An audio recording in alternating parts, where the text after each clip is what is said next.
Adakah dengan cuma menabur emas, kita boleh capai financial freedom? Jawapan yang pendek dan ringkas, sebenarnya kita sekadar simpan emas, kita tak boleh capai financial freedom.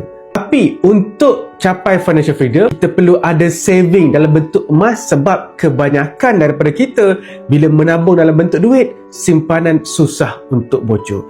Seperti saya kongsikan dalam video saya sebelum ni, untuk capai financial freedom, kita perlu ada aset ataupun kita memiliki bisnes. Tapi sebelum kita memiliki aset, kita perlu ada simpanan yang kukuh terlebih dahulu. Kalau belum ada simpanan minimum 3 bulan pendapatan, patutnya kita tak boleh melabur ataupun invest dekat mana-mana tempat, sebab semua pelaburan menjadi tak valid kalau kita tidak ada simpanan. Jadi bagi siapa-siapa yang dah bekerja lebih 5 tahun, simpanan 1 bulan pendapatan pun belum ada, sepatutnya kita perlu menabung dalam bentuk emas. Tuan puan kena belajar menabung dalam bentuk emas, sebab bila kita menabung emas, simpanan kita lebih bertahan lebih lama.